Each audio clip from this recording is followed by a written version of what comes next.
the presentation for the material about disability from Kak Ilham Akbar. So enjoy the class. Please contribute as you can. Maybe by giving some questions or maybe some interacts with Kak Ilham. Oke, Kak, boleh dimulai ya, Kak?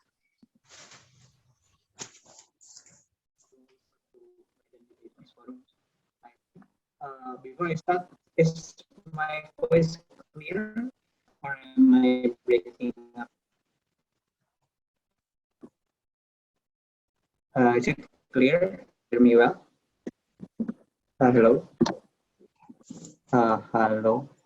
Kedengeran nggak ya? Sedikit. Kecil ya? Sebentar. Putus-putus juga, Kak. Ini kebetulan di luar kota, jadi internetnya harus setting bentar. Kalau sekarang gimana? Masih clear suaranya? Sudah bagus, clear, sudah bagus. Oke, siap. Okay, thank you. So thank you too for Medan Debaters Forum for inviting. Maybe just a quick question before I start, so I sort of know everyone's experience. Can you raise your hand if you have debated in whether it's high school or varsity and British parliamentary or have joined tournaments? Is everyone here like already familiar with debating, or some of you maybe are still beginners? So we can go straight maybe to the materials if everyone's already basically familiar with how debating works.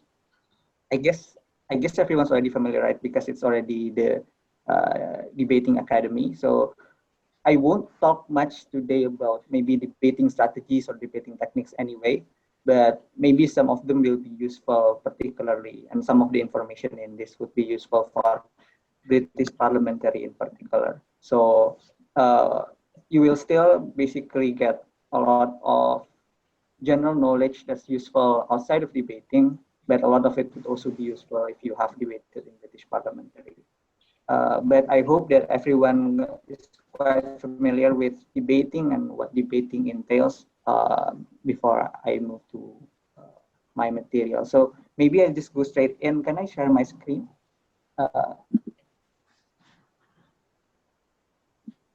Am I allowed?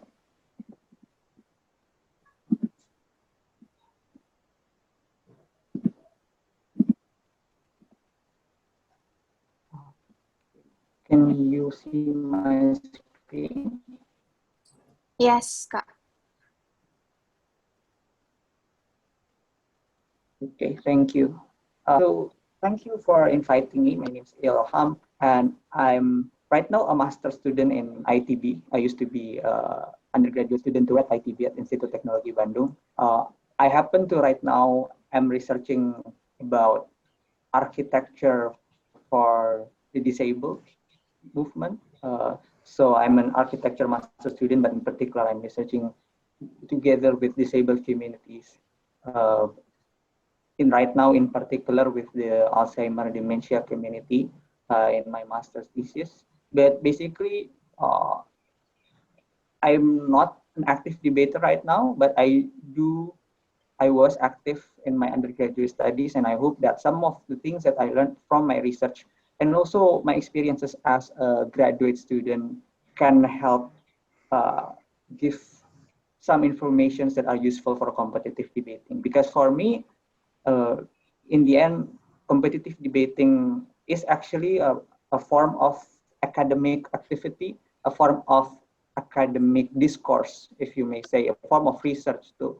And if someone like taught me when I was still debating in undergraduate, academic techniques on how we should read and how we should absorb information, how should we research, that is akin to how we conduct a research in the academics or in S2, S3, say. I think it would have been useful because a lot of debating is like writing research papers. And that's why in this opportunity, I would like to share with you about how do we like absorb debating matter and research debating matter in an academic way, and it would actually make frameworks and how we case build much easier if we do that. And I'm just taking this particular topic because this is my research topic to a certain extent right now in my master's studies. So I think the important thing when we're debating is a lot of times we are debating about things that are outside of our identity. We are speaking on issues that are very important for other people, but we do not have the necessary experience, whether it's lived experience, whether it is understanding and knowledge about issues. Uh, Now, before I start actually, I was wondering whether or not any of the attendees today are actually part of the disabled community. Maybe you have you are part of particular disability communities. Is there anyone here? If no, then I would assume if no, if there is, please just raise your hand or just turn on your mic at any time. But in general, what the message that I want to send in this particular meeting today is sort of a rule of thumb or sort of an ideology that I've developed for myself. I have a lot of moral dilemma in debating about a lot of things because I feel that I am speaking on behalf of people that I don't have the capacity and I don't have the right actually to speak about, especially speaking about it in a way that is for my own benefit or my own gain. Because in the end, when we are debating and we are in a competition, we are talking about important issues for the sake of winning around or for the sake of having social prestige or say for the sake of winning a prize money. And all of those things felt wrong at some and several points in my career, you may say, as a debater when I was in high school and when I was in undergraduate studies. And I think reflecting back on that, we should then treat debating as simply a part of us understanding the world better and respecting other people's better and diving more into the diversity of experiences of especially from minority groups because I was offered to talk about minority groups in general by Medan Debating Academy, but I figured maybe I can talk about a more specific type because in the disabled community there is a principle that is called nothing about us without us.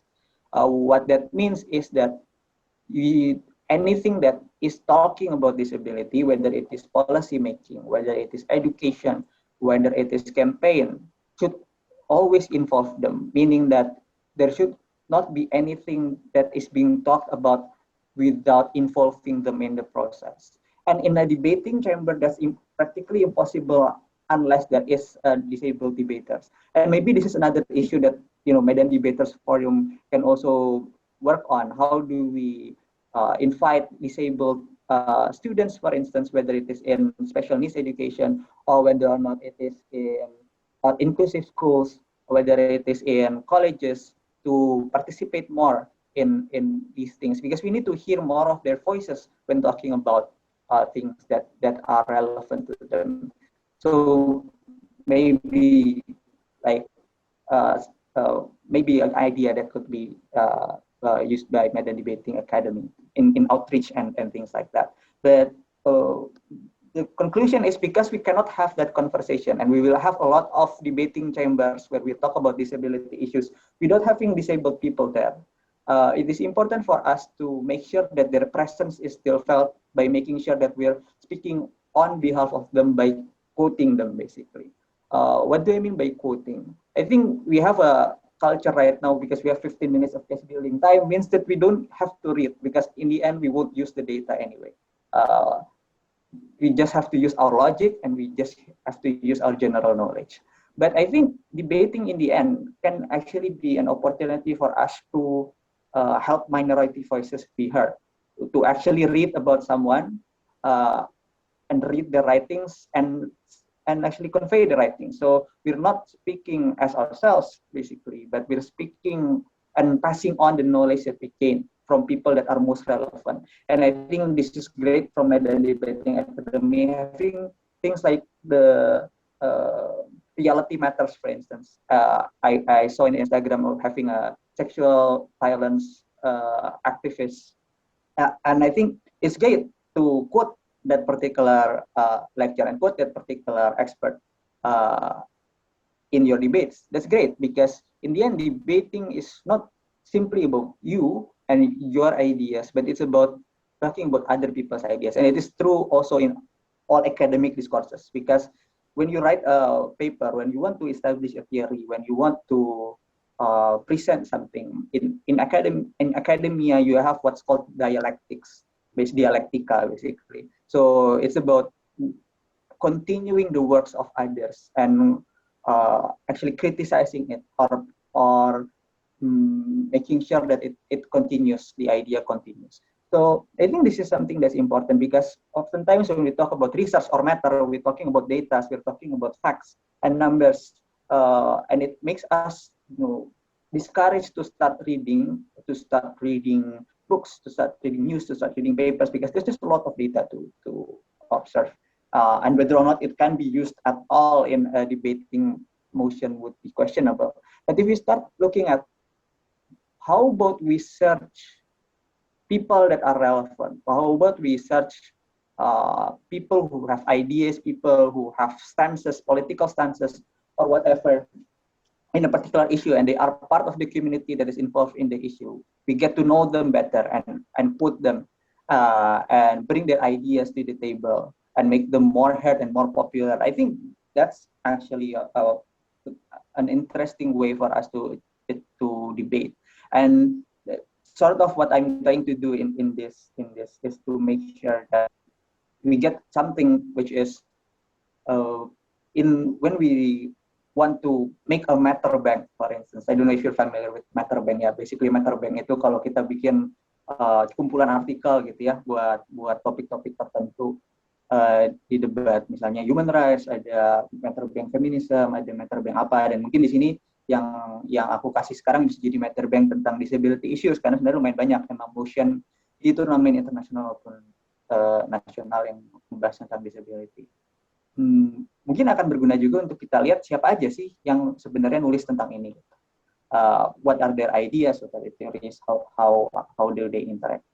Dan terakhir, debating in the end, seperti kataku tadi, is also an academic exchange, dan akan lebih meyakinkan when we properly cite like particular experts or particular people who are very involved in the topic, not just the cliche of Pew Research Center said that 50% of blah blah blah gitu, atau misalnya apa ya, UN said blah blah blah. Tapi mungkin kita bisa mulai cari kira-kira siapa ya orang-orang yang relevan di topik tertentu yang punya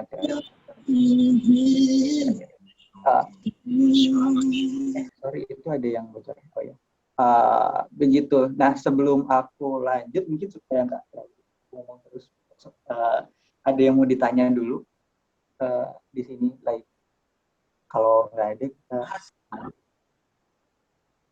lanjut aja mungkin. Jadi ini hal-hal dasarnya dulu yang mau aku omongin. Sebenarnya apa sih bedanya? Mungkin kalian pernah dengar istilah-istilah ini. Ada impairment, ada disability, ada handicap. Bedanya apa? Impairment itu adalah loss of abnormality, loss or abnormality of psychological or physiological or anatomical structure. Contohnya, if the disability is say blindness gitu, impairment-nya itu adalah loss of vision-nya, kehilangan penglihatannya. Jadi gimana penglihatannya tersisa berapa persen, atau penglihatannya sifatnya kayak gimana, atau yang medis gitu ya, itu impairment-nya.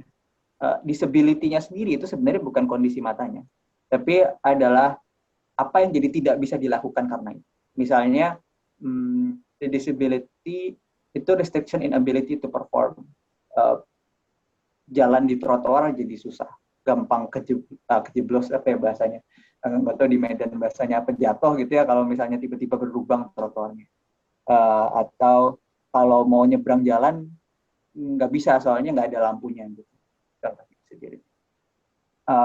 Dan kalau handicap itu sampai pada nggak bisa memfulfill satu role tertentu. Contohnya nggak bisa sekolah karena nggak ada sekolah yang punya buku braille misalnya. Contohnya itu sampai pada tahap handicap. Jadi itu sebenarnya istilah. Penggunaan istilah itu mungkin penting, mungkin enggak, tapi sebenarnya dalam diskursus itu penting ya. Jadi contohnya, jadi supaya nggak ketukar-tukar ketika kita ngomongin impairment itu apa, disability itu atau apa, handicap itu apa. Jadi diulang lagi tadi, impairment itu kondisi fisiknya sendiri, disability itu restriction of ability. Jadi apa yang jadi tidak bisa dilakukan. Kalau handicap sampai pada tahap apa peran atau role yang jadi tidak bisa dipenuhi. Misalnya role sebagai seorang student atau nggak bisa masuk pekerjaan tertentu gitu karena pekerjaan itu harus bisa ngelihat, saya nggak bisa jadi pilot gitu, itu jadi handicap karena ya nggak bisa kalau jadi pilot gimana caranya, kira-kira kayak gitu ya. Dari sini ada yang mau ditanya dulu, aku akan selalu nanya, ada yang mau ditanya dulu setiap satu slide ya, boleh. Ada yang nanya tadi atau bocor? Ya aku sambil lanjut aja, nanti potong aja kalau misalnya. Dan di sini sebenarnya topik utama yang mau aku bahas, which is the difference between medical model dan social model. Jadi medical model itu apa? Impairment tadi itu adalah ada kondisi fisiknya. Basically medical model ini mungkin yang masih sangat kuat di Indonesia ya, adalah bahwa the problem is in the person. Yang harus diperbaiki itu adalah orangnya. Contohnya adalah ya kalau misalnya dia, misalnya teman-teman tuli gitu ya, itu dipaksa untuk speech therapy, jadi dia nggak bisa dengar kan, jadi nggak bisa ngomong. Tapi supaya tetap bisa ngomong gimana, walaupun dia nggak bisa dengar, dia speech therapy. Speech therapy ini contohnya adalah jadi dia jadi bisa bicara, they can still speak. Tapi di speak-nya ini mungkin beberapa teman-teman tuli itu menyatakan bahwa itu tidak nyaman gitu. Sebenarnya beberapa teman-teman tuli itu nyamannya adalah dengan bahasa isyarat, sign language. Tapi karena sistemnya adalah yang masalah itu adalah mereka nggak bisa ngomongnya itu, jadinya itu harus diperbaiki, makanya speech therapy.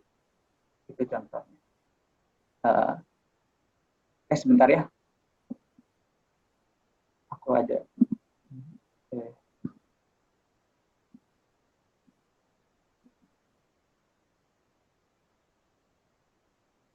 Sorry. 1 menit.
Oke, hai, sorry tadi ada Gojek. Tadi sampai mana ya? sampai Oke, jadi itu kalau sampai medical model dan social model ya. Tadi sampai medical model ya. Jadi yang salah itu adalah di medical model ini yang jadi masalah itu adalah kondisi fisiknya. Makanya yang mau diperbaiki itu kondisi fisiknya. Sementara kalau di social model of disability itu yang salah itu adalah society-nya. For example, kalau kasus tadi harusnya society have more education about sign language supaya semua orang tuh terbiasa untuk sign language. Contohnya di satu desa di Bali itu ada yang memang karena genetika ya, this particular village percentage of people that are deaf itu banyak atau mute itu banyak. Akhirnya satu community itu semuanya bisa sign language mau dia deaf ataupun enggak. Itu kan jadi sebuah tanda bahwa society-nya sendiri yang selama ini membuat dia disabled, bukan kondisinya. Toh suatu society ternyata bisa berfungsi kok dengan semua orangnya bisa sign language gitu. Itu contohnya. So that's basically the difference of medical model and social model yang nanti mungkin bakal aku bahas secara lebih lanjut. Dan sebelum aku lanjut sampai sini dia nggak ngerti nggak bedanya apa? Kalau nggak Sudah ada, clear, Mas. Sudah clear. Oke. Ya.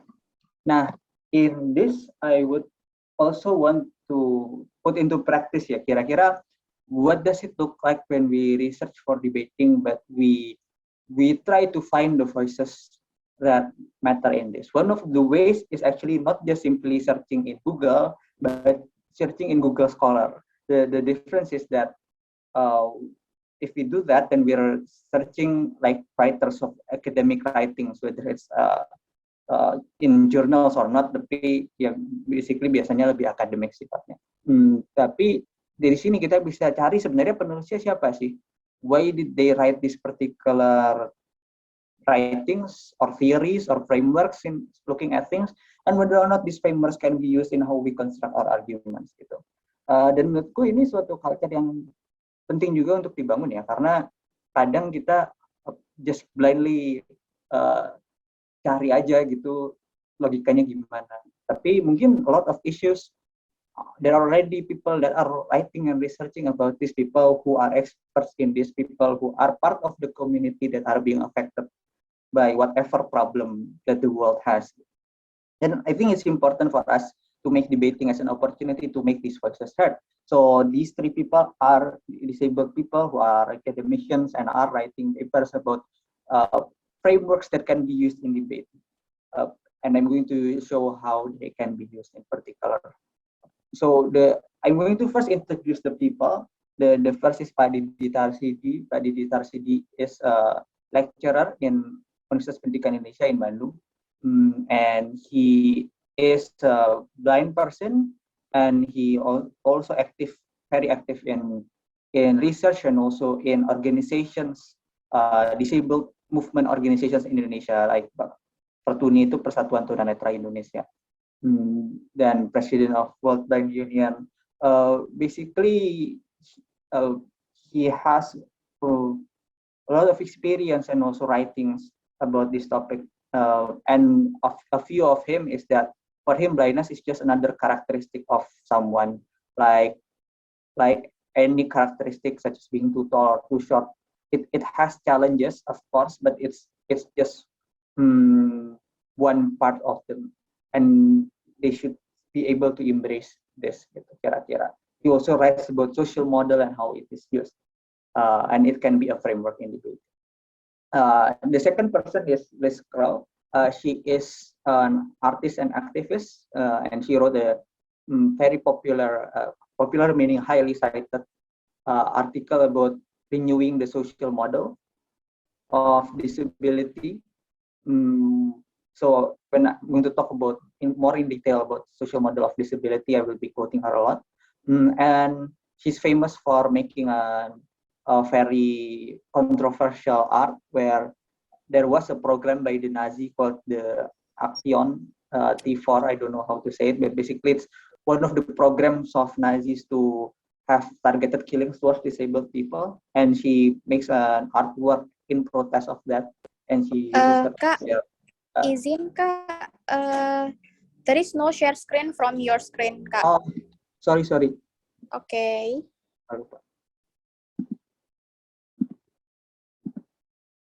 Tadi, nah, sip. Jadi kalau balik lagi dikit mungkin ya, ini tadi social and medical model, ini adalah the papers that we will be analyzing today and see how we can use it as a framework in debating.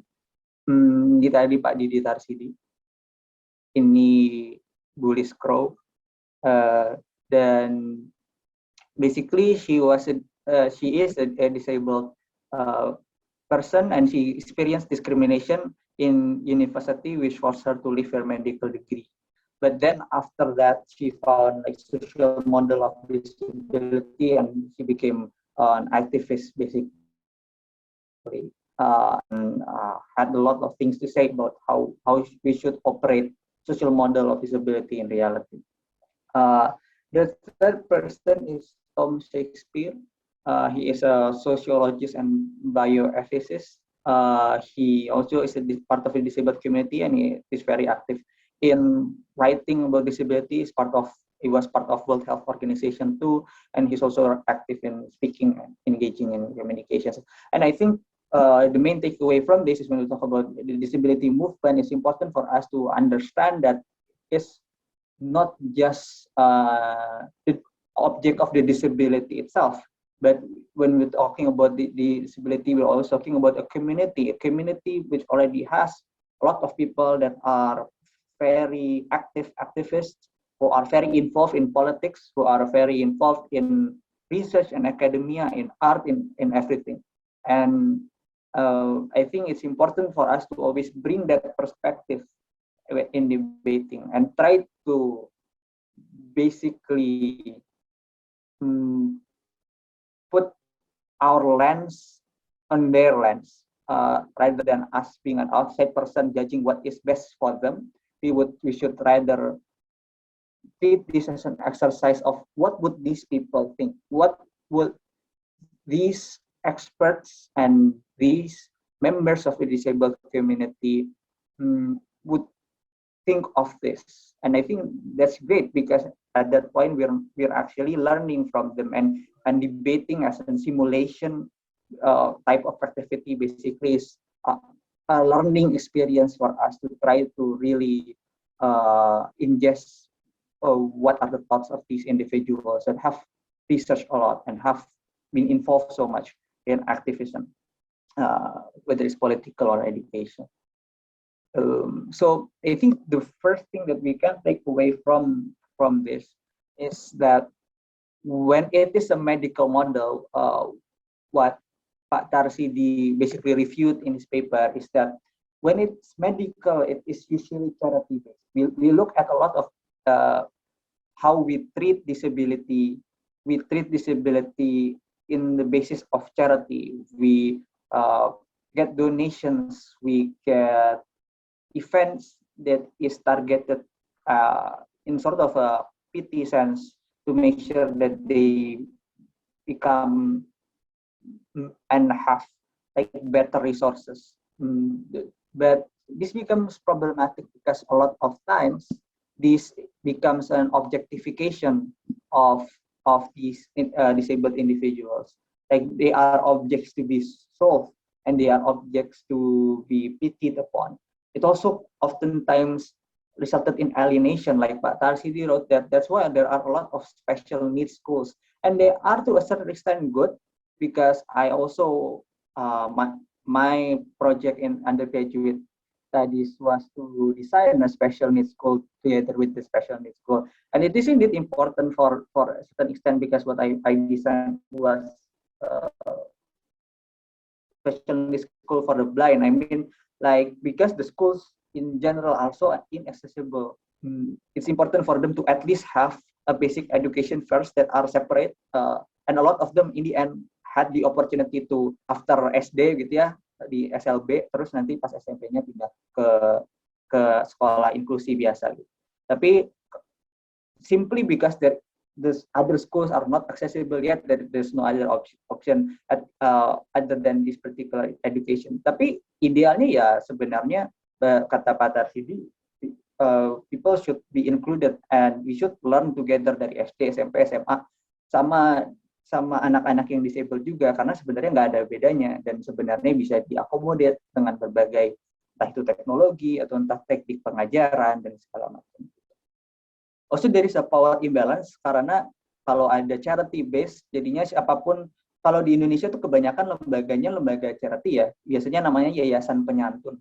Yayasan penyantun apa gitu, atau yang terkenal aku nggak tahu di Medan ada juga cabangnya atau enggak, yayasan penyantun anak cacat misalnya, ya YPAC. Which is good because if they're not there, mungkin mereka akan di beberapa kasus ekstrim di Indonesia, misalnya dipasung nggak boleh keluar rumah gitu ya, karena malu atau nggak tahu mau ngapain. Atau kemarin kebetulan temanku itu dokter, terus ada kasus di IGD, ada orang umur 30 tahun yang udah dewasa gitu ya, tapi karena dia bisu tuli kalau nggak salah, itu jadinya nggak punya KTP karena kata keluarganya ngapain dibikinin KTP, toh nggak bisa ngapa-ngapain juga, bakal di rumah aja. Padahal akhirnya dia sakit parah, masuk ke IGD nggak bisa ditreat karena nggak punya KTP, jadi harus dibikinin KTP di IGD itu. And other stuff gitu ya. Mungkin itu akan terjadi kalau misalnya nggak ada YPAC yang ngirim anak itu sekolah di SLB gitu. Tapi dari sini ada power imbalance di mana maka akan ada ketergantungan terhadap apapun yayasan yang ada di sini, which is both good thing and bad thing, that's why we debate gitu ya. Tapi ini yang dibahas sama Pak Tarsidi juga, jadinya ada ketergantungan atau kesenjangan kekuasaan gitu ya antara siapapun yang menjadi yang memberikan charity-nya dengan siapapun yang disable. Also it gives an illusion that the problem is already solved. Nggak apa-apa kan, udah ada SLB, udah ada YPAC. Nanti juga misalnya kalau dari teman-teman tunanetra ada merasa bahwa ada asumsi, ya udah nggak apa-apa. Mereka bermasalah dengan ada asumsi masyarakat bahwa ya udah nggak apa-apa, nanti juga SLB terus sekolah kejuruan pijat terus nanti jadi tinggal pijat gitu. Padahal they have other aspirations other than jadi pijat gitu. Tapi kebanyakan program itu ditujukan untuk supaya mereka sekolah terus dapat pelatihan untuk pijat gitu. Karena jadi tukang pijat tunanetra, which is still good, valid, halal work gitu, tapi kan sebenarnya they have other aspirations gitu. Jadi di situ ada illusion that problems already solved, they already have their job, padahal they might have other aspirations. Terakhir itu removal of autonomy. Jadi ya basically jadi nggak ada otonomi karena dilihat ya tergantung program charity-nya apa, jadi mereka nggak punya pilihan terhadap what kind of life they want to live, what kind of education they want to pursue, because it's already given in the charity model gitu. Dan ini apapun motionnya nanti bisa kalian pakai untuk basically melihat, untuk mempertanyakan policy ini atau motion ini, kira-kira does it objectify, does it alienate, does it create a power imbalance, does it create an illusion that the problem already solved when actually it's not solved, they still are discriminated. Does it remove their autonomy? Are they making decisions for themselves, but they don't have any other options gitu. Ini some of the frameworks maybe that you can use in how you evaluate. Basically kan kalau motion biasanya kita mengevaluate satu policy ya, policy atau kebijakan ini bagus atau enggak ya gitu. Ini adalah satu framework yang dari community of disabled people sendiri bikin. Dan kebalikannya kalau kita ngelihat social model atau yang dia sifatnya human rights based, yang kita lihat juga bisa apa benefitnya kalau gitu. Kenapa ini bagus? Does it change society attitude in some way gitu ya? Misalnya jadi lebih tolerir atau mau menerima, misalnya walaupun dia disabled, kalau dia skillnya cukup, maka dia akan di-hire untuk kerjanya gitu ya. So do they create social support? Do they create enough information? Misalnya ya, do we have braille everywhere or we don't have braille at all? Kalau misalnya dia bisa tuli gitu, do we have actually interpreters in event? Sekarang kan kita mulai bagus ya, mulai banyak webinar yang ada sign language interpreternya gitu. Dan itu semakin umum gitu. Tapi is that adjustment enough? Apakah itu cukup? Sekolahku misalnya jadi sekolah inklusi sekarang, SMA aku dulu. But the SMA itself akhirnya nggak bisa nerima walaupun sudah jadi sekolah inklusif. Kenapa ya? Karena nggak ada yang jadi interpreter gitu misalnya. Contohnya kayak gitu. Tapi another part of evaluating sebenarnya agak mirip sama yang tadi adalah kalau kita ngeliat dari human rights-nya. Jadi bagi Pak Tarsidi ini ada empat elemen dari human rights yang penting untuk mengevaluasi apakah satu policy itu inklusif atau enggak bagi disabled community. Does it create dignity? Maksudnya adalah dignity, when we talk about dignity, like we really respect the core values of the person. Gitu. Does it create autonomy? Bisa memberikan pilihan atau enggak? Apakah ada equality atau enggak antara different people? We get the same chances. Do we have solidarity between different groups or not? Can we live side by side or not? Things like that can be like frameworks on how you structure your arguments, and you can use that. Kira-kira. Terus, dan ini yang menarik ya, I think because we debate a lot about civil rights movement. Aku tadinya nanya juga ya, maksudnya kayak, are you familiar yet, for instance, with civil rights movements? Tapi mungkin aku jelasin aja. Jadi civil rights movements kan banyak. Basically itu movement atau apa ya, aktivisme yang bergerak untuk memastikan hak sipilnya terpenuhi. Yang terkenal itu ya contohnya African American Civil Rights Movement atau feminism atau LGBTQ gitu movement, dan semua movement itu basically yang pengen memastikan bahwa satu kelompok masyarakat tertentu yang punya karakteristik tertentu itu tidak diskriminasi.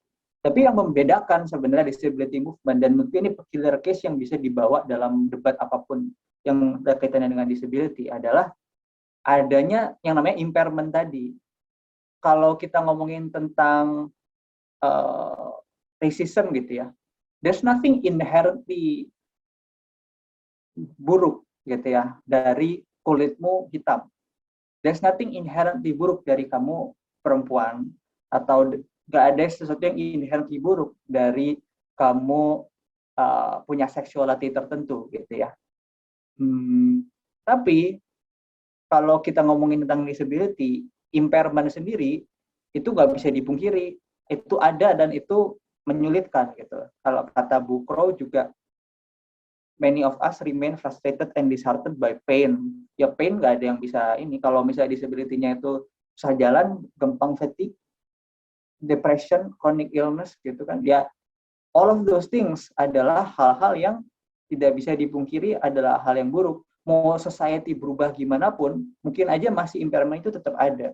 Mau udah ada ramp di satu kota gitu, kalau sakit kakinya ya tetap sakit gitu. Misalnya. Jadi there are parts of impairment yang itu akan selalu ada. Dan ini yang membuat jadi susah. Mungkin sebenarnya di Indonesia this movement belum sampai sini. Karena di Indonesia a lot of us still use the medical model, dan transisi dari medical model ke social modelnya tidak dilakukan melalui brute force dari activism gitu ya. Karena mungkin kalau aku saran bisa nonton film di Netflix, kalau kalian ada Netflix atau dibajak juga nggak apa-apa, itu namanya Crip Camp. Itu ngebahas tentang disability movement di Amerika dan gimana itu sangat besar sekali gitu ya, turun ke jalan banget dengan kursi roda dan segala macam gitu. Tapi pada saat itu yang jadi problem dan tetap menjadi problem sampai sekarang di disability movement adalah karena mereka berusaha untuk melawan medical model, then they disregard impairment gitu. Karena impairment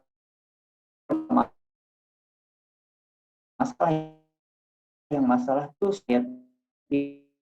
link accessible, yang masalah tuh kalau tangga nggak ada rem jadi kursi roda nggak bisa lewat, yang masalah tuh misalnya nggak ada braille ataupun fasilitas apapun yang menunjang di kota-kota kita gitu. Tapi akhirnya mereka jadi bingung, terus how do we treat our impairment dan gitu ya, karena kalau kita ngomong we are impaired terus nanti jadi dibilang ya masuk rumah sakit aja atau masuk SLB aja, kan masalahnya ada di kalian bukan kita gitu ya. Kira-kira gitu. Di sini ada yang bingung nggak? Ini tuh isunya apa sih gitu sebenarnya, karena mungkin kalau di Indonesia ini nggak familiar ya terjadi, tapi ini mostly happens in the US in particular atau in the UK. Tapi yang terjadi adalah karena aktivisme sangat kuat, jadinya ngelihatnya untuk mempertahankan sosial model ini bahwa yang salah itu masyarakat.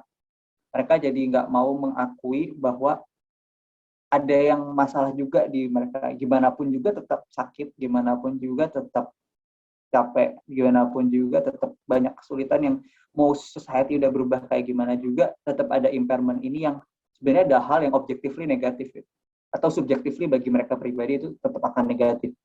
Jadi di sini disability movement kesulitan gitu, karena kalau ini they can always be proud of who they are ya. Kalau misalnya gay pride gitu ya, ya gay ya nggak ada masalahnya gitu, being gay gitu, other than regular people problem gitu. Atau kalau with being racial minority, inherently nggak ada yang masalah gitu, inherently masalah atau inherently salah dari yang salah adalah society perception dan juga barriers yang di-create oleh pay gap lah, yang di-create oleh discrimination, gerrymandering, whatever gitu ya, semua yang dibikin oleh society. Kira-kira gitu. Mungkin akan lebih jelas kalau misalnya aku lanjut lagi ya begini. Dan di sini jadinya kita jadi bisa dapat suatu framework, karena impairment ini itu nggak selalu adalah berarti harus balik ke medical model, di mana yang harus ditreat itu adalah impairment-nya aja. Karena impairment sendiri itu menurut Book Pro itu ada 3.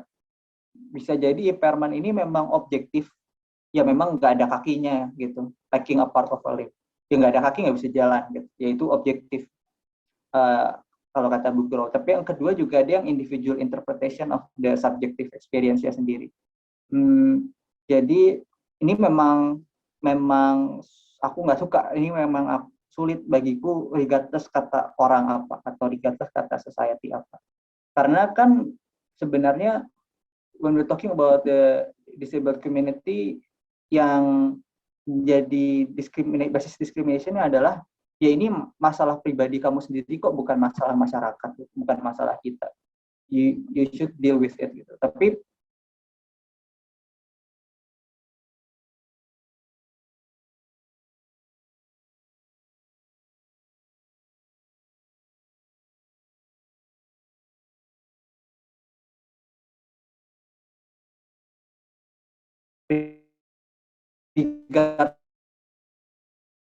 terus teks yang memang ada lubang diselokan di mana-mana gitu, jadi nggak bisa berkegiatan, atau sistem pendidikannya nggak ada accessibility features-nya dan seterusnya.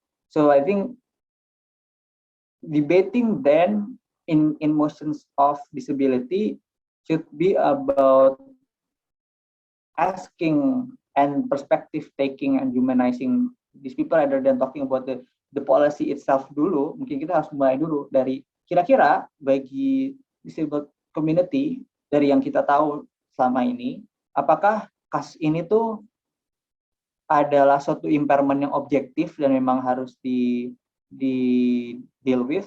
Apakah ini subjektif tapi memang subjektifnya bukan karena apa kata masyarakat, atau sebenarnya ini sesuatu yang bisa dirubah sama masyarakat gitu? Dalam motion apapun, menurutku framework ini bisa dipakai untuk mempertanyakan apakah policy ini sedang bersifat medical atau enggak, maksudnya sedang bersikap diskriminatif atau enggak gitu. Nanti mungkin sudah ini kita lihat contohnya penerapannya di motion kayak gitu. Nah, ini kalau yang dari Shakespeare dan Watson, yang orang ketiga tadi, itu di sini dipertegas bahwa impairment itu harus dibedakan ya. Kalau impairment itu masalah fisik orangnya, kalau disability itu masalah masyarakat atau lingkungannya. Tapi sebenarnya ini nggak dikotomus, nggak jelas juga ini tuh masalahnya karena orangnya atau masalahnya karena lingkungannya. Dan di schools atau SLB atau sekolah inklusi gitu ya. Di sini nanti jadi pertanyaan, apakah ya yang memang masalahnya itu adalah di sistem pendidikannya yang harusnya bisa adjust, atau masalahnya adalah di anaknya yang memang butuh perhatian khusus, makanya namanya sekolah khusus gitu ya, special needs school gitu, special education, pendidikan khusus kalau nama cabang ilmunya gitu. Memang butuh perhatian khusus karena memang nggak akan bisa cocok sama society gitu. Disinilah kayak letak perdebatannya itu ada. Apakah ini satu impairment? Kalaupun ini satu impairment, apakah ini objektif atau subjektif, atau dia sebenarnya wider social context? Dan di sini kayaknya lumayan bisa dipakai juga bahwa sebenarnya kalau kata Shakespeare dua-duanya tuh relevan ya. Yang jadi masalah di medical model itu kan selama ini mereka nggak mau ada clinicians rule their life gitu ya. Jadinya kehidupannya benar-benar dikontrol sama apa kata dokter atau apa kata siapapun yang memberi charity bagi mereka. Tapi sebenarnya itu bisa kok diseimbangkan tanpa kita jadi social model banget terus jadinya oh ya udah ini semua salahnya masyarakat, nggak ada yang perlu diperbaiki dan gitu. Di sini itu kayak moving the needle-nya di sini, apakah ini satu impairment atau satu disability, dan nanti ini akan bisa ter-apply di motion apapun yang mungkin menyentuh tentang disability topic. Terakhir yang mau aku lihat itu adalah kalau menurut Shakespeare sebenarnya daripada kita terjebak dalam ini tuh sosial atau medical, ini tuh salah orangnya atau salah lingkungannya. Ini salah orangnya yang disabled atau salah masyarakatnya. We would rather say that ya mungkin kerangka teorinya adalah impairment itu ubiquitous itu benar bagi semua gitu ya. Berarti memang kita semua ada impairment gitu. Kita semua tuh certain extent disabled. Dan dia nggak ada perbedaannya sebenarnya antara disabled atau non disabled karena sebenarnya kita pasti punya satu impairment tertentu. Contohnya secara genom gitu, ini kayak contoh yang sangat spesifik gitu ya. Kita semua punya mutasi gen yang artinya kita pas tua pasti ada penyakit, entah itu cancer atau heart disease atau demensia gitu yang kebetulan aku lagi research sekarang. Semua itu tuh pasti ada gitu karena gen resesif. Jadi karena itu semua pasti ada, to a certain extent we are all having impairment, or we all have disability, or we all have difficulties. Maka dari itu policy apapun yang kita buat untuk disabled community pasti juga beneficial untuk semua orang. Kira-kira kayak gitu beberapa framework yang dipakai dari situ. Nah sebelum aku mulai masuk ke contoh-contoh kasus motion dan gimana cara framework ini bisa dipakai dalam case building, mungkin ada yang mau ditanya dulu atau belum jelas, you can go back to the slides kalau misalnya ada yang mau ditanya dulu. Kayak apakah kalian ngerti kira-kira bedanya social model itu apa, medical model itu apa, dan seterusnya. Ini in a general knowledge sense dulu aja ya, sebelum applicability-nya pada debat gitu. Apakah kalian main kebayang gitu dari penjelasan tadi bedanya apa dan disability movement itu sebenarnya kayak gimana sih gitu, atau mungkin kalian udah tahu tapi kalian belum tahu oh apa yang diperjuangkan dan apa beda antara perjuangan medical sama. Mungkin ada yang mau nanya dulu? Kalau nggak ada mungkin kita bisa sambil, mungkin aku ini ya biar agak nggak satu arah gitu. Apakah ada yang pernah debat tentang disability motion apa gitu yang kalian pernah temuin terus bingung case buildingnya gimana? Apakah ada? Jessica mungkin. Jessica debate juga kan ya? Atau enggak? Biar kita tidak satu arah saja sesi hari ini. Kalau belum ada, Jessica pernah nggak ada ketemu motion yang bahas disability? Disability nggak pernah sih, Kak. Nggak pernah ya. Mm-mm. Yang lain mungkin ada, atau mungkin debat apapun yang ada minority-nya gitu. Sebenarnya framework-nya masih bisa kita pakai.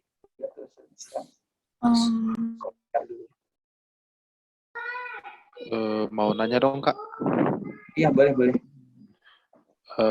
Itu kan pernah debate itu mosinya lupa itu detailnya, tapi itu debate soal apakah kita bisa ngasih affirmative action kepada disabled people yang sebenarnya jadi disable karena konsekuensi dari culture mereka. Misalnya kan ada tuh kayak culture di suku Dayak yang kemudian buat telinga panjang gitu, atau culture di suku Asmat yang harus memotong satu ruas jari ketika mengalami duka cita gitu. Kan itu kan jadi cacat ya gitu.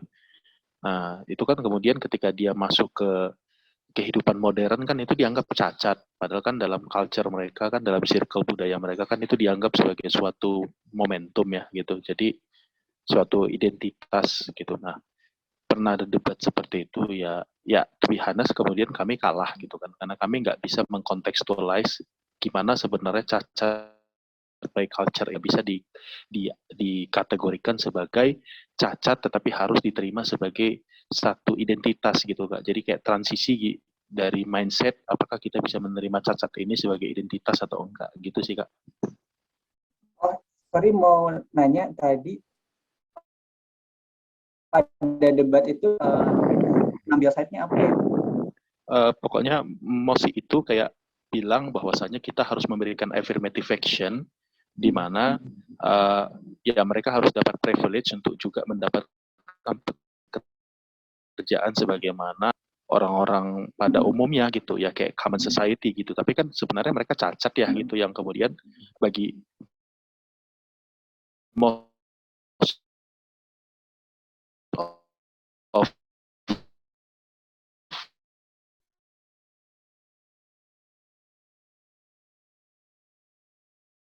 society lengkap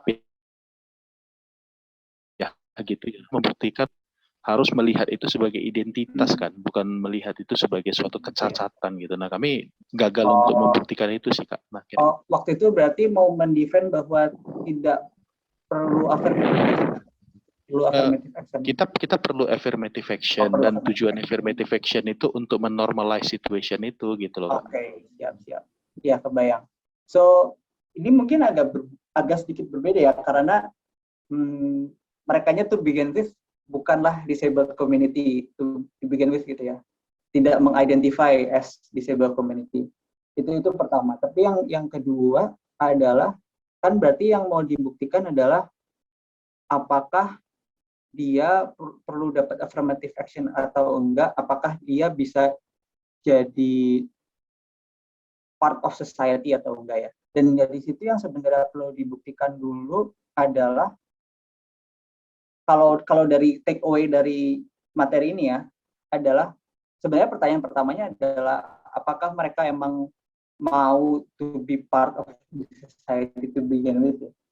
Misalnya kalau memang nantinya sudah memutuskan untuk I want to integrate to the society, I want to live my old ways. Konteksnya kira-kira mungkin kayak gitu ya di mesinnya. Maksudnya berarti ini konteksnya si siapapun suku minority itu atau indigenous community itu memang sudah memilih untuk aku mau cara kesadaran sendiri untuk tidak lagi tinggal di tempat lama tapi mau jadi modern gitu. Itu ya berarti konteks maksudnya. Oke. Benar. Ya. Oke, dan jadi sebenarnya itu agak berbeda karena berarti di situ technically disability-nya mereka tidak identify as saya disabled. Jadi framework-nya mungkin sedikit berbeda. Di situ berarti yang mau dibuktikan kan adalah apakah mereka harus dianggap sebagai itu suatu identity atau bukan. Kalau kita pakai disability contohnya adalah yang kita lakukan untuk menormalisasi cara adalah mungkin apapun yang kita lakukan kita itu as a person juga disabled kita have an impact. Our lifestyles in general gitu ya akan membuat kita memiliki satu sidang tertentu kalau di sini dibilangin gimana caranya supaya we are more accepting towards particular disability or more towards particular impairment is by trying that everyone has particular impairment, maka dari itu that benefits yang disabled benefits us as a whole. Itu satu approach yang adalah kenapa kalau mengikuti yang lagi ditunjukkan di sini ya. Contohnya adalah kan banyak ya kalau baik itu bisa di feminisme ataupun di race in general juga membuktikan bahwa sebenarnya having more female in the corporate actually increases profit, or having more diversity in corporate actually increases profit karena ideasnya lebih banyak misalnya, atau less likely to be trapped in hal-hal kayak ini. Jadi itu salah satu approach yang bisa diambil. Kalau misalnya mereka tadinya bukanlah productive member of society tapi jadi productive member of society, maka itu akan beneficial buat semuanya karena maka akan there will be an increase in general productivity dan tidak ada more cost on the government untuk bikin all sorts of social welfare to keep them afloat gitu ya. Itu satu contoh yang mungkin approach yang lebih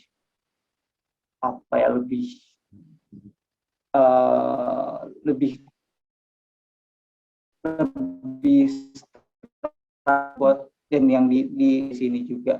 Tapi yang mungkin bisa dilihat selanjutnya juga adalah kita oftentimes ragu untuk membuat argumen yang sifatnya principled, dalam artian regardless of any outcome, this is an important thing to actually think about. Dan di sini I think it's important bahwa secara prinsipal kita juga mengargue framework yang sama bahwa everyone has an impairment or everyone has disability itu harus juga dilihat secara prinsipil bahwa itu artinya we are being directly unfair bahwa mungkin seseorang punya lifestyle tertentu yang membuat mereka have particular difficulties in their job or particular unproductivities in their jobs. Misalnya kalau seseorang memutuskan untuk dia punya lifestyle yang tidurnya tidak cukup atau pola makan dan hidupnya tidak sehat dan semua itu, everyone has this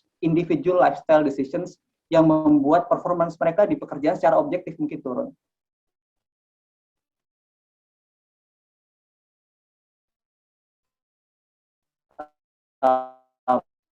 Mungkin mereka, orang ini berarti nggak boleh dapat kerjaan ini because their lifestyle is inherently bad gitu.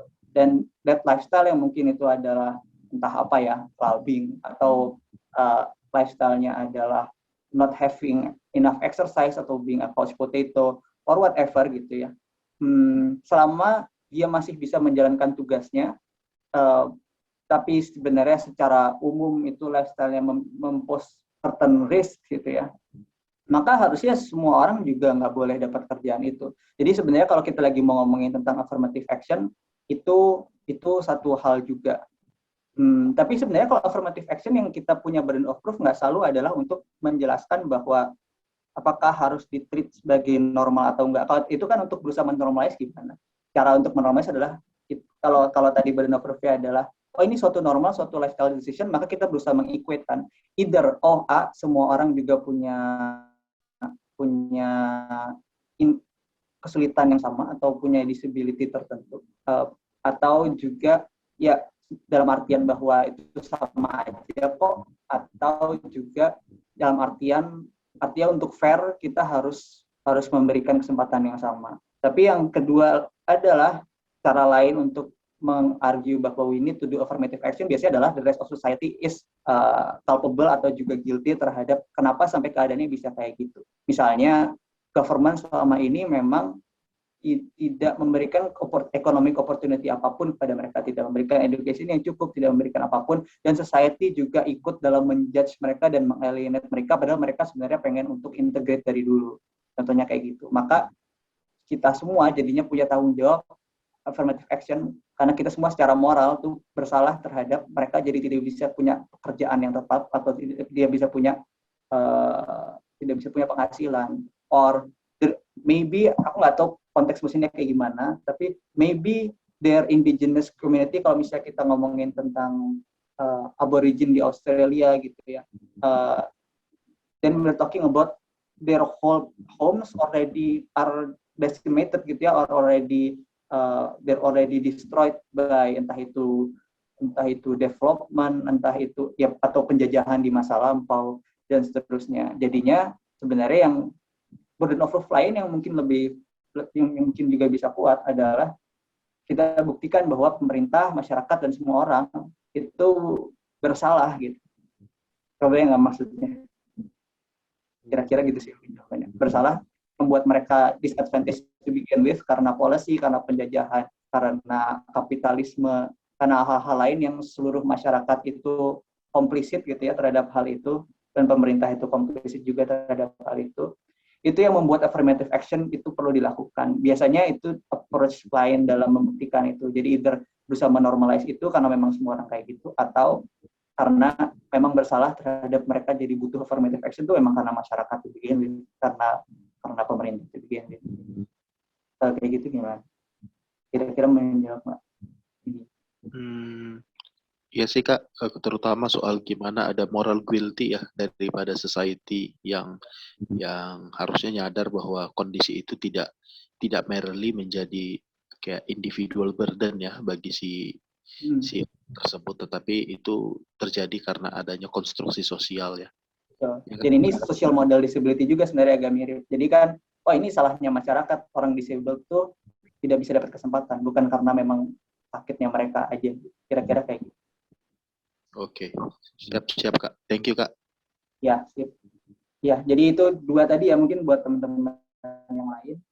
Ada dua pendekatan itu, dua-duanya bisa dipakai dalam satu case yang sama, bisa first speaker bahwa yang pendekatan ini second speaker ini. Kalau BP mungkin supaya lebar gitu, kalau jadi opening supaya nggak kami sama closing. Tapi that's the two burden of proof approach that you can use relating to this model. Either ini harusnya normal, jadi erasing the difference between disabled and not.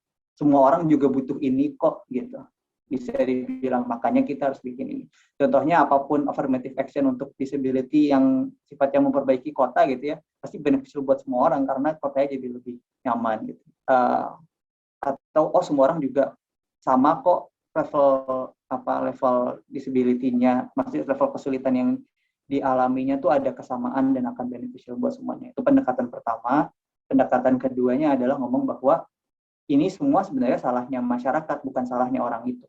Makanya we need to do affirmative action because we are the ones yang bayar pajak nih ya, dan ataupun pemerintah yang membuat policy, kita yang bertanggung jawab terhadap kenapa affirmative action itu dibutuhkan.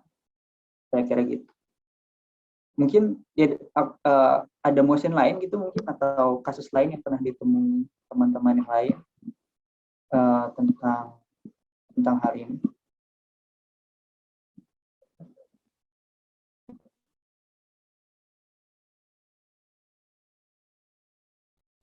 Kalau tadi pendekatan yang kedua itu lihat dari sini ya.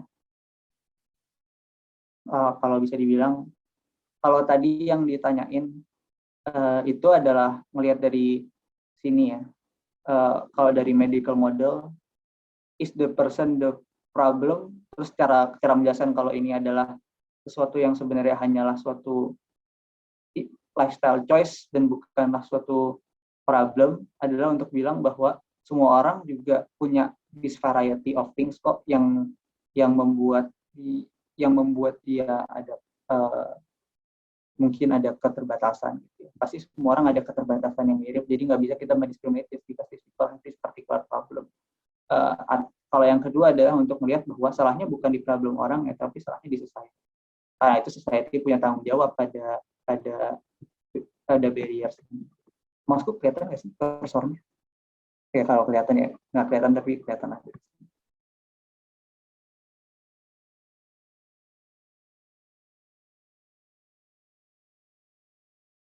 Ya, Para materi itu harusnya 20-50 ya Kak, sisanya itu bakal Q&A sih. Oke. Maybe atau kalau misalnya Kakak mau Q&A sekarang sih boleh aja sih Kak.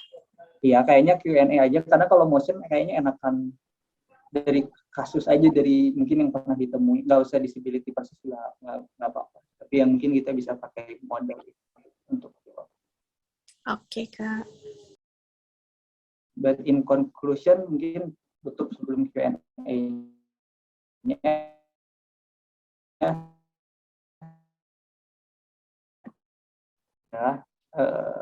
in any sense,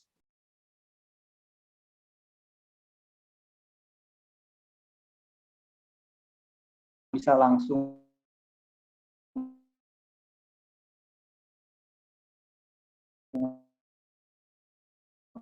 if you know every perspective, you can baca, but we may be able to find a lot of indigenous activists gitu ya, yang ngomongin tentang misalnya kalau di Indonesia mungkin apakah ada scholar Dayak gitu yang mungkin menulis paper tentang ini, atau ada scholar Dayak, atau mungkin nggak usah scholar atau tokoh masyarakat yang sering ngomong di berita atau di acara gitu ya, yang kita bisa tahu perspektifnya persis. Atau mungkin kalau yang aku tahu walaupun aku nggak hafal namanya, there are a lot of elders di Aboriginal communities, indigenous communities di Australia ataupun di US. Jadi the indigenous Americans itu yang menjadi aktivis maupun researcher gitu, yang bisa mempunyai framework yang kita ambil dari sana. Sebenarnya mungkin yang butuh pertanyaan tadi karena not necessarily yang lebih penting daripada apakah konteksnya apa, yang what I'm trying to give as a message, maybe I will do it too if mungkin at one day turn open or something gitu ya. Udah nggak terlalu aktif, tapi ataupun coaching atau apapun adalah maybe we should try to find these voices. So, dan menurutku Medan Debaters Forum has this tool gitu, karena kalian punya all of these people yang can give real perspective on these things. Dan menurutku debat jadi opportunity untuk kita tahu lebih jelas perspektif-perspektif ini and actually bring them gitu. Mungkin yang tadi aku omongin nggak terlalu tepat tentang kenapa misalnya seorang indigenous tuh mau untuk bekerja dan mau untuk affirmative action, apa yang mereka butuhkan, kenapa mereka butuh affirmative action itu, dan seterusnya. Tapi kalau kita bisa cari satu kasus gitu yang memang ada seorang dari that particular committee yang ngomong tentang hal ini, it would be great gitu ya. Jadinya research-nya nggak cuma nyari statistik atau nyari data atau nyari aktor perang siapa aja, mungkin itu kan capek gitu ya, tapi coba kita cari nonton dokumenter gitu ya, cari siapa aja people that are activists or things yang bergerak di beda.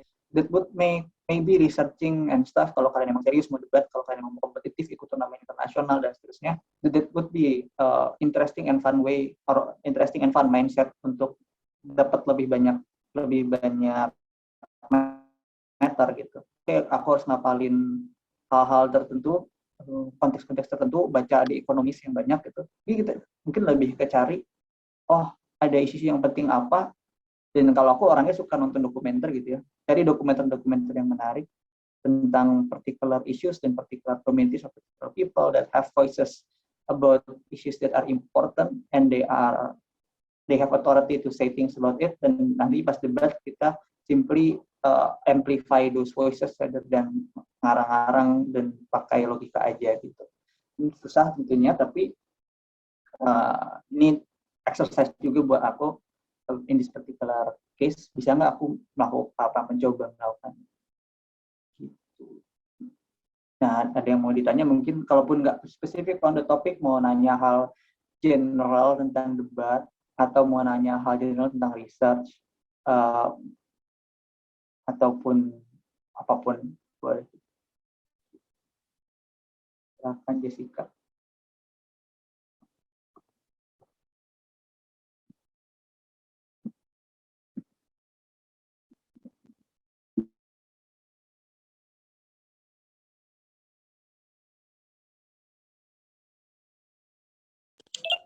Okay, everyone.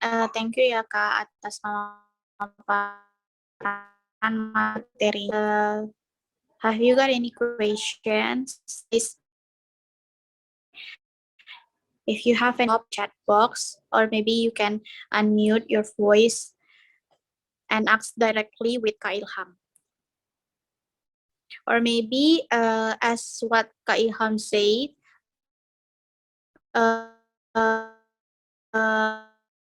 it's not only your experience in the competition, or maybe the other experience, such as that you have big questions towards that can help by Kak Ilham.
And the other things, if you want to get online certificate, you may fill the attendance link and also the feedback form if you want to get online certificate. If you don't fill the both of the links, you cannot receive the certificate.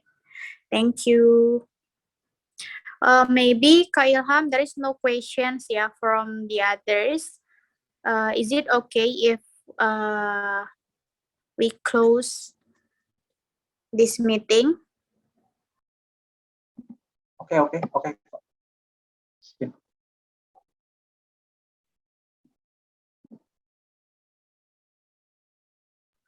Okay, because there's no questions from you guys.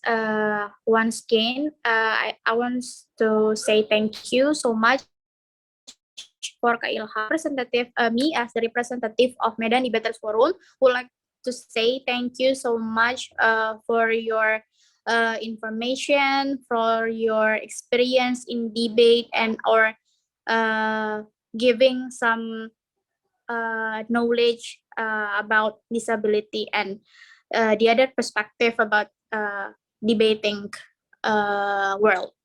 So me, Jessica, and wants to say sorry if there is wrong words that I have said to you. And thank you guys. And for Kak Ilham, from Medan Debaters Forum, there is a appreciate for you with certificate online certificate also. We will send to you by email ya Kak. Terima kasih juga ya semuanya. Semoga ada manfaatnya minimal, walaupun nggak buat debat, untuk wawasan in general. Semangat dalam debat apapun. Aku nggak tahu sih ini apakah SMA, varsity, mungkin semua ya. Baik itu. Oh ya, IP. Semuanya sih Kak. Semangat. Teman-teman. Bisa banyak yang dicari pengalaman, lomba-lomba atau seminar-seminar kayak gitu.